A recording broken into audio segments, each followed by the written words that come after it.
Kemudian memang kisah ini bermula dari hasanah sejarah umat Kristen, karena kisah pemuda Ashabul Kahfi itu peristiwanya terjadi antara setelah zaman Nabi Isa dan sebelum zaman Nabi Muhammad, di antara itu.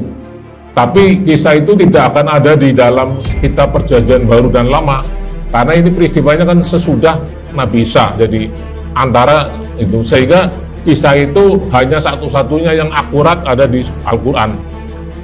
Dan di Kristen itu dikenal dengan kisah 7 orang tertidur atau The Seven Sleeper.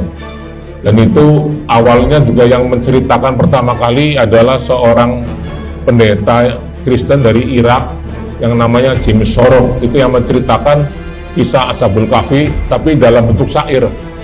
Nah, ini kemudian di Al-Quran diabadikan kisah ini, dan kita lanjutan aja dari kisah yang sebelumnya, kisah tentang bangunnya pemuda Ashabul Kahfi. Waktu setelah mereka tidur begitu lama, mereka bangun, dan ini di surat Al-Kahfi yang ke-19. Kita hanya mencuplik sebagian dari, nggak semua ayatnya, karena sebagian sudah kita bahas sebelumnya. Kita coba kaji dan kita bahas. A'udzubillahi minasyaitonirrajim. Fab'athu ahadukum biwarikikum hadi ilal madinati falyandur ayyuha asqa ta'aman falyatikum birizqi minhu wal yatalaqqaf wala yus'iranna bikum ahada. Maka suruhlah salah seorang di antara kalian pergi ke kota dengan membawa uang perak kalian ini, dan hendaklah ia melihat makanan yang lebih baik, maka hendaklah ia membawa makanan ini untuk kalian, dan hendaklah ia bersikap sangat hati-hati dan janganlah bertindak yang membuat seorang pun mengetahui kalian. Jadi setelah mereka tidur begitu lama, kemudian bangun, kemudian lapar. Kita kalau tidur 1 hari pasti lapar, ini tidurnya 300 tahun. Jadi kayak apa laparnya? Begitu bangun, kemudian seseorang diutus untuk membeli makanan dengan membawa mata uang koin peraknya untuk bawa makanan, dengan dikasih pesan hati-hati di sana, karena memang pemuda ini pemuda yang diburu oleh kaumnya, mau dipersekusi, mau dibunuh karena punya keyakinan yang berbeda dengan keyakinan pada umumnya, pada kaumnya. Sehingga setelah mereka bangun dari tidur yang panjang itu, satu orang dikasih uang untuk belanja makanan, tapi dipesenin hati-hati jangan bikin hal-hal yang mencurigakan, jangan sampai ada yang tahu persembunyian kita, kira-kira begitu. Nah, kemudian di surat berikutnya, innahum iyadharu alaikum yarjumukum au yu'idukum fi millatihim walan tuflihu idza abada. Sesungguhnya jika mereka dapat mengetahui tempat kalian, niscaya mereka akan melempar kalian dengan batu atau memaksa kalian kembali ke agama mereka, dan jika demikian niscaya kalian tidak akan beruntung. Nah, itu di surat Al-Kahfi yang ke-20 itu dijelaskan bahwa dipesenin yang beli makanan itu jangan sampai persembunyian kita ketahuan, sehingga mereka akan memaksa kita untuk kembali ke agama mereka. Kemudian mereka akan akan melempar dengan batu. Kemudian di ayat selanjutnya di surat Al-Kahfi ayat yang ke-21, wa kadzalika asarna alaihim liya'lamu anna wa'dallahi haqqun wa anna sya'ata la raiba fiha idh yatanaza'una bainahum amrahum wa qalu ibnu alaihim bunyana rabbuhum a'lamu bihim qala alladhina khalabu ala amrihim lanattakhidanna alaihim masjida. Jadi setelah seorang pemuda itu belanja ke kota, kemudian mereka bermaksud untuk tidak ketahuan persembunyian gua itu, namun Allah punya kehendak bahwa ketika pemuda itu belanja ke satu tempat di kota itu, kemudian uangnya itu terasa aneh. Ini uang kapan ini? Ternyata ini uang sudah kedaluarsa gitu ya, karena Waktu tidur kan 300 tahun sebelumnya, uang udah nggak berlaku, sehingga para pedagang itu heran, ini kamu menemukan harta karun ya, kira-kira begitu ya. Akhirnya Nawa itu mau bersembunyi, akhirnya menjadi heboh bahwa kamu itu uang ini sudah zaman kuno, sudah nggak berlaku.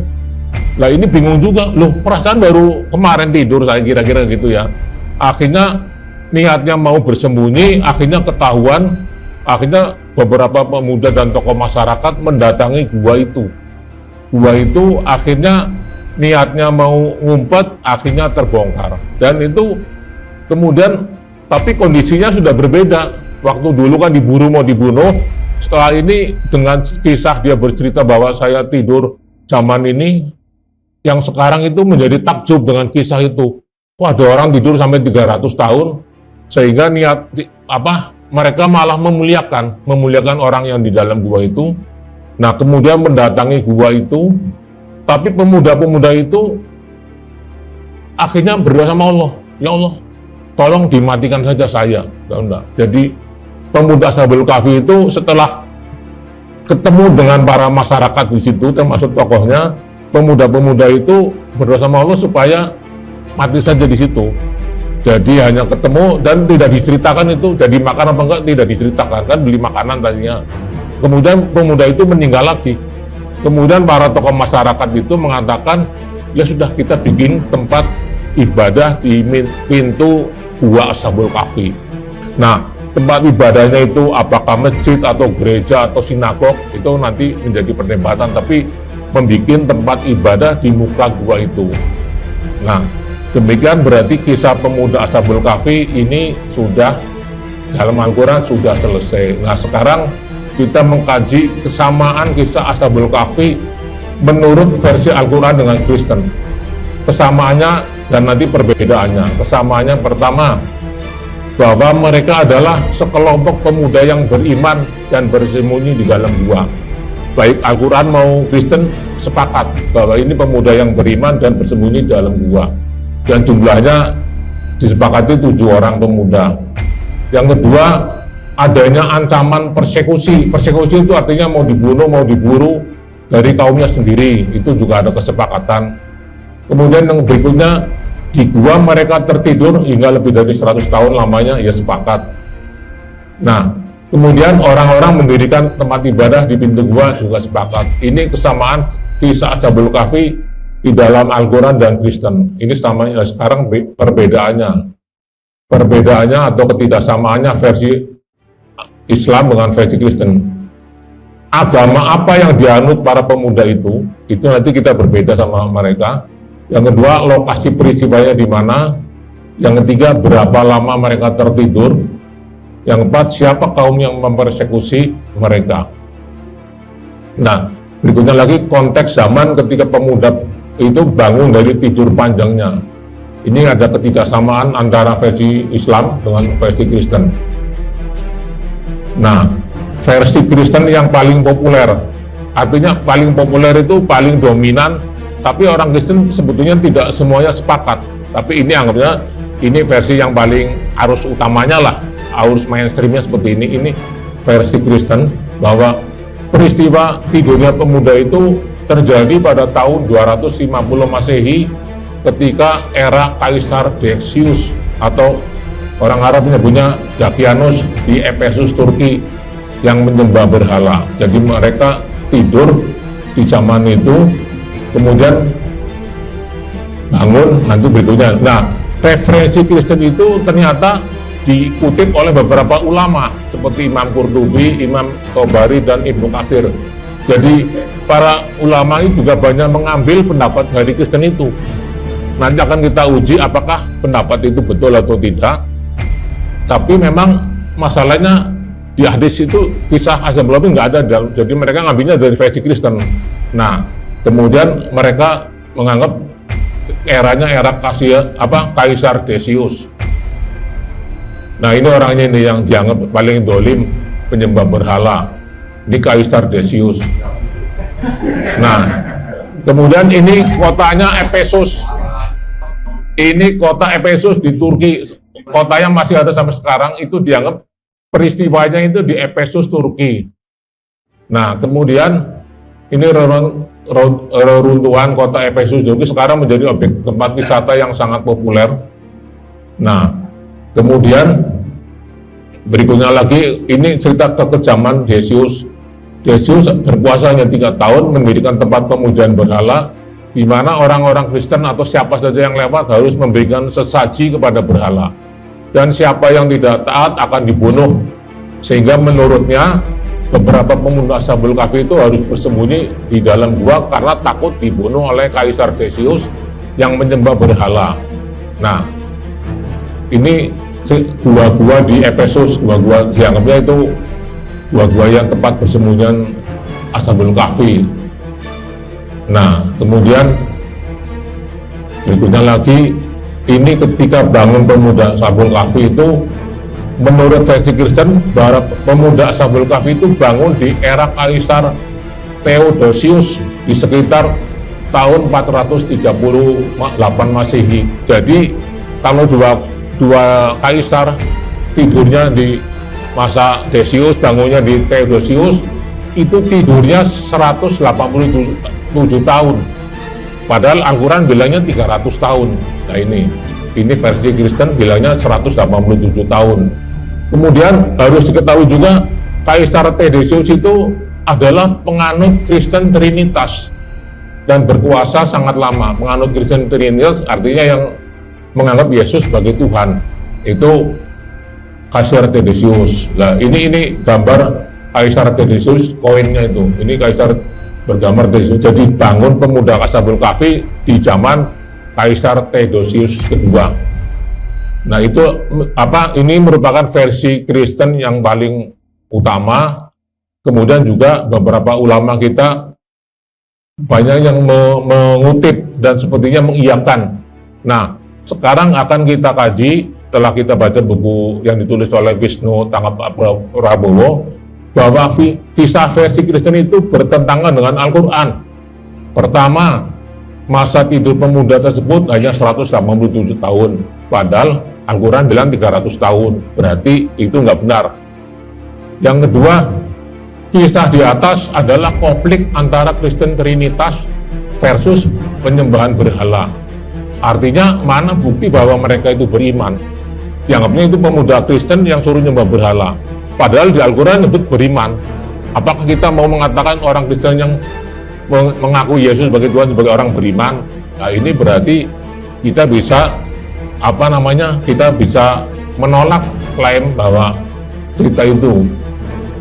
Berikutnya lagi ada ulama India mengatakan dia menolak tentang Decius, tapi peristiwanya terjadi sebelumnya, yaitu pada Kaisar Hadrian, supaya benar 300 tahun. Tapi tetap aja itu tentang antara orang Kristen Romawi dengan penyembahan berhala.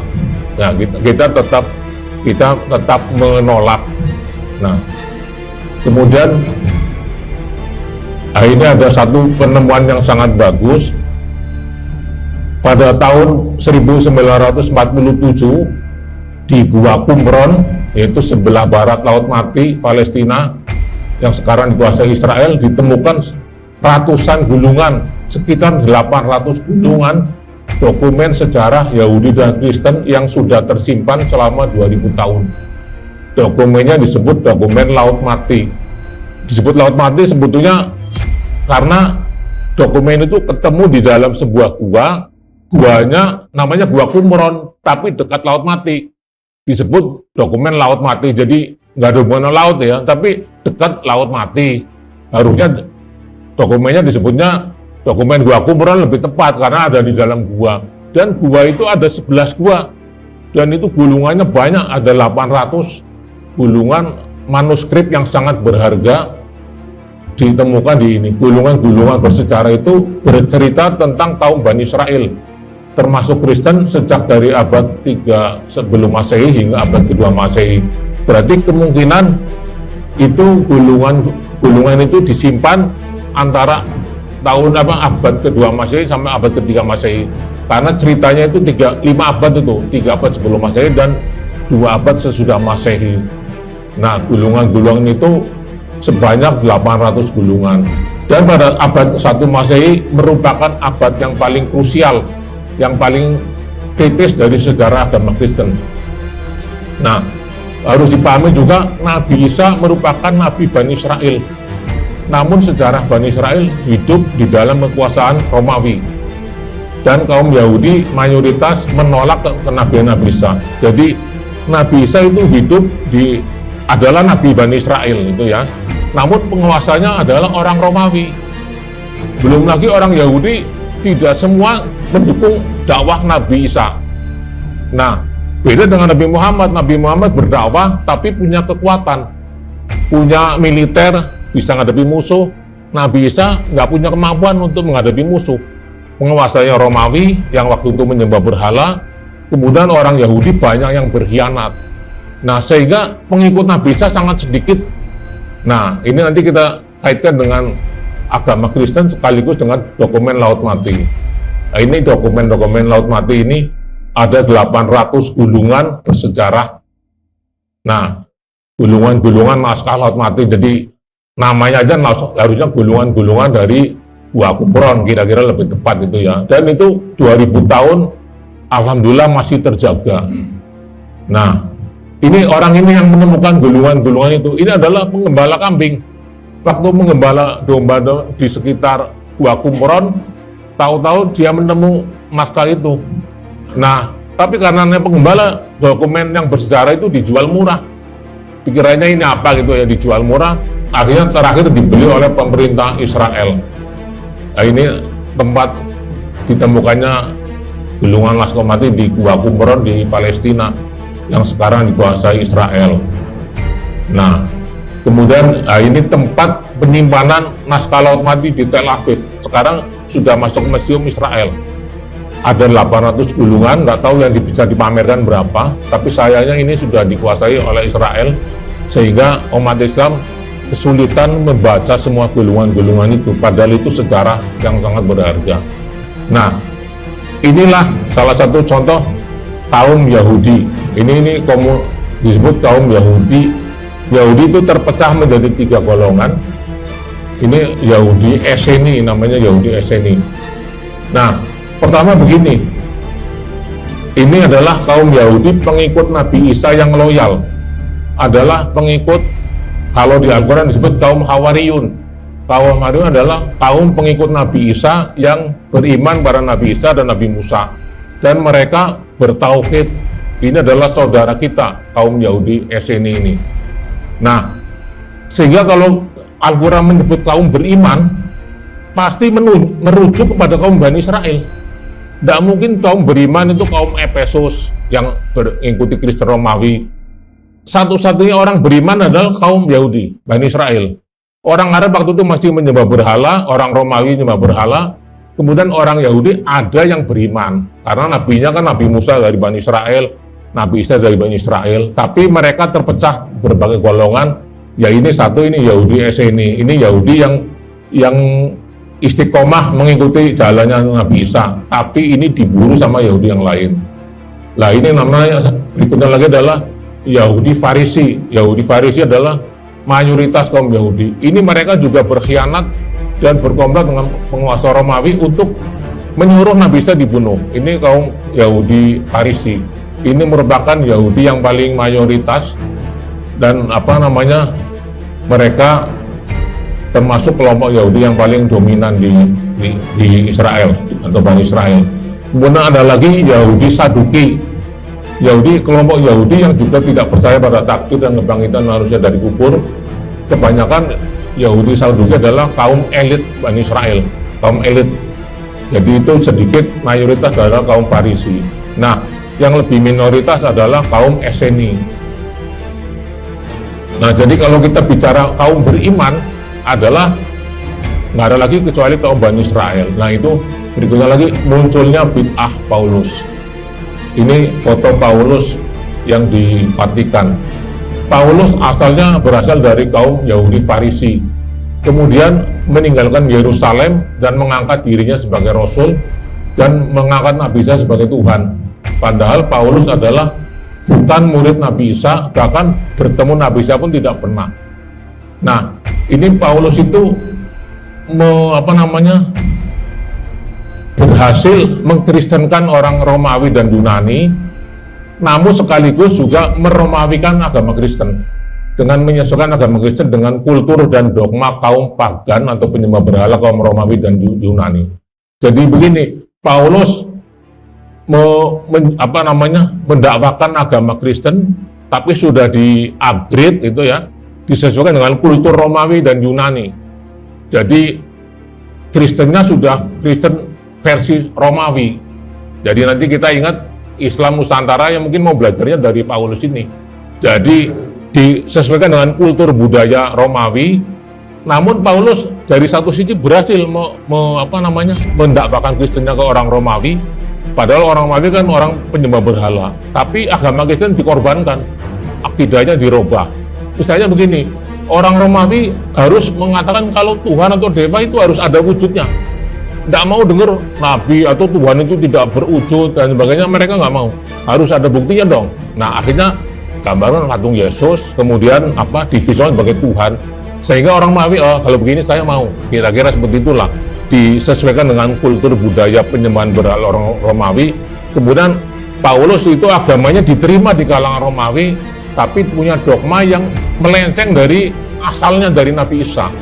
Jadi makanya waktu seorang penulis dari Barat, Michael Hart, mengatakan dalam menulis sebuah buku 100 orang yang paling terkemuka di dunia, itu padahal orang Barat ditulis tahun 60-an, Michael Hart mengatakan bahwa orang yang paling berpengaruh di dunia adalah Nabi Muhammad. Kemudian Yesus nomor 3. Orang Kristen marah. Kenapa kamu kan orang Kristen kok malah bilang Yesus nomor 3? Dia bilang Yesus itu dalam menyebarkan agama Kristen itu berbagi tugas dengan Paulus. Jadi Paulus itu lebih dominan pengaruhnya dibanding Yesus. Itu pengakuan seorang Michael Hart. Jadi dia bilang saya nggak mungkin nulis Yesus di atas Muhammad.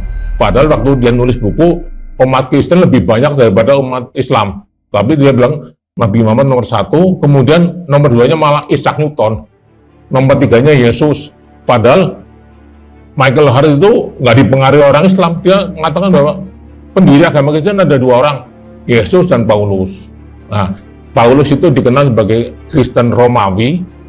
Kristen Romawi itu ya termasuk Katolik, Protestan, Anglikan, Ortodok, itu termasuk Kristen Romawi. Nah, ada lagi namanya Yudea Kristen. Yudea Kristen adalah Kristen versi Yahudi. Itu lebih dekat ke Islam. Pertama, Yudea Kristen tidak mengakui Yesus sebagai Tuhan. Yang kedua, mereka disunat. Kalau orang Romawi nggak disunat, kalau orang Yahudi disunat. Berikutnya lagi, Yudea Kristen tidak mau makan daging babi. Kalau orang Romawi mau makan daging babi. Jadi itu 3 prinsip. Walaupun terhadap Islam masih banyak perbedaan, tapi paling tidak lebih dekat karena lebih murni. Karena Nabi Isa adalah Bani Israel. Nah, ini namanya ini Paulus. Kemudian Paulus dianggap merusak agama Nabi Isa dari milik kaum Bani Israel menjadi agama kaum Romawi. Nah, berikutnya lagi ini kaum Yahudi Eseni yang tadi sudah kita gambarkan adalah kaum Yahudi yang beriman pada Nabi Musa dan Nabi Isa, namun dikejar-kejar terus karena mereka ini juga minoritas dibanding Yahudi yang lain dan menjadi diburu oleh orang Yahudi yang lain, ditambah lagi orang Romawi. Nah, sehingga mereka menyimpan gulungan-gulungannya itu tadi di dalam gua. Kan tadi kita sebutkan ada berapa gulungan, itu kaum Yahudi Eseni. Begitu pula nanti kaum Ashabul Kahfi. Kaum Ashabul Kahfi itu merupakan kaum Yahudi Eseni yang beriman, cuman hidupnya terancam terus, mau dibunuh oleh kaumnya. Karena di Al-Quran disebutin mereka diburu oleh kaumnya. Kaumnya ya kaum Bani Israel yang tidak sejalan dengan Yahudi Eseni itu, yang tidak bertauhid. Jadi kalau kita katakan kaum Yahudi Eseni adalah saudara kita, kaum yang beriman, tapi kaum terdahulu. Tapi setelah ada Nabi Muhammad, seharusnya ya harus mengikuti Nabi Muhammad gitu ya. Nah, kemudian kaum Yahudi Eseni memiliki musuh kaum Romawi, Yahudi Farisi, dan Yahudi Saduki. sehingga kehidupan mereka terancam. Sehingga tadi kita gambarkan bahwa ada dokumen di Laut Mati itu ya dari kaum ini, karena mereka nggak diterima. Kemudian juga kaum Ashabul Kahfi juga kaum yang tidak diterima oleh kaumnya, sehingga mereka bersembunyi di dalam gua. Nah, kemudian di dalam dokumen Laut Mati banyak ditemukan istilah-istilah guru kebenaran, imam jahat, maupun si pendusta. Kita bisa tahu yang dimaksud guru kebenaran adalah Nabi Isa atau Yesus lah. Itu adalah guru kebenaran. Kemudian imam jahat maupun si pendusta adalah orang yang bukan Rasul, mengaku dirinya Rasul, tidak pernah bertemu Nabi Isa, tapi mengaku sebagai Rasul, kemudian mengaku sebagai utusan. Adalah itu adalah pendusta. Nah, kemudian dokumen Laut Mati di Laut Mati dibuat oleh kaum Yahudi Esseni. Sayangnya ada seorang doktor dari Pakistan, Rashid Iqbal, kalau mau menulis tentang Yahudi Esseni selalu ditolak. Jangan nulis soal ini, seolah-olah ini jangan dibahas. Nah, itulah menjadi misteri kenapa kalau orang bicara tentang Yahudi Esseni itu kayaknya dilarang itu loh. Kita suruh percaya pada versi tadi yang di Turki, Efesus. Nah, ini padahal kaum beriman dari dulu hanya kaum Bani Israel. Nah, kemudian kita jelaskan bahwa kedengkian kaum Yahudi terhadap Nabi Muhammad SAW, bahwa kedengkian kaum Yahudi terhadap Nabi Isa dan terhadap kaum Yahudi yang bertauhid saja sudah sedemikian tingginya, sehingga orang-orang beriman, yaitu dari kaum Ashabul Kahfi, harus kabur dan bersembunyi di gua dan menyimpan dokumen bersejarahnya juga di dalam gua. Karena orang-orang yang Yahudi yang bertauhid ini nggak nyaman, nggak aman hidupnya, seolah-olah kamu menyimpang dari yang keyakinan yang umumnya gitu loh. Kemudian nggak kooperatif dengan penguasa Romawi dan sebagainya. Ini kaum Yahudi ini menjadi kaum yang terpinggirkan, dikejar-kejar terus. Nah, kemudian dengan demikian diduga kuat kisah Ashabul Kahfi adalah kisah kaum pengikut setia Nabi Isa yang diburu oleh kaum Yahudi sendiri. Mereka adalah kaum yang bersembunyi dalam gua Ashabul Kahfi yang masih di wilayah Palestina dan sekitarnya. Jadi alangkah bedanya dengan versi yang beredar di Kristen, bahwa itu ada di Turki. Pertama, terlalu jauh itu ya dari wilayahnya. Yang kedua lagi, yang dimaksud kaum beriman nggak ada lain kecuali kaum Bani Israel, karena nabinya Nabi Isa dari Bani Israel, nggak mungkin kaum Romawi, Yunani dan sebagainya. Nah, ini kira-kira seperti itu. Jadi terhadap Nabi Isa saja mereka tega mau membunuh, kemudian apalagi kepada Nabi Muhammad, kira-kira begitu ya, dengkinya gitu ya. Nah, berikutnya lagi kita harus menolak versi yang mengatakan bahwa Ashabul Kahfi adalah, pertama, kaum Ashabul Kahfi adalah bagian dari kaum Bani Israel yang beriman. Kita menolak dari kisah versi Efesus, karena kaum Ashabul Kahfi adalah kaum yang mengikuti ajaran Nabi Musa dan Nabi Isa. Kemudian mereka bukan kaum Nasrani pengikut ajaran Trinitas Paulus yang menyembah berhala di Turki, karena keduanya juga bukan kaum beriman. Kemudian memang di mana keberadaan gua itu memang misterius. Jadi kita belum tahu persis gitu ya, walaupun ada yang mengatakan di Jordania gua Ashabul Kahfi, itu kan baru pendapat, tapi wallahu alam. Tapi paling tidak di buku yang ditulis oleh Wisnu Prabowo itu kira-kira udah ketemu nih, kaumnya adalah kaum Yahudi Esseni, bukan kaum pengikut Trinitas. Cuman guanya di mana, wallahu alam, bisa juga ya masih di Palestina atau di Yordania dan sebagainya, karena itu memang peristiwanya nggak jauh-jauh dari dunia situ. Nah, kemudian dokumen Laut Mati itu yang kini tersimpan di Israel itu menunjukkan klaim versi Kristen sangat lemah, dan itu sejalan dengan Al-Quran. Artinya versi dokumen Laut Mati itu sejalan. Sayangnya dokumen tersebut dikuasai oleh Israel. Begini, kelemahannya umat Islam, dunia Islam itu kurang peduli dengan manuskrip kuno, seolah-olah itu bukan ini. Padahal kalau kaum-kaum terdahulu adalah saudara kita juga. Kaum-kaum Bani Israel itu, kaum pengikut Nabi Musa, kaum pengikut Nabi Isa adalah saudara kita, karena kenabian itu berkelanjutan gitu ya. Nah, sebagai penutup di surat Al-Maidah, A'udzubillahi minasyaitonirrajim, lu'inal ladzina kafaru min bani Israila ala lisani Dawud wa Isa ibn Maryam dzalika bima asaw wa kanu ya'tadun.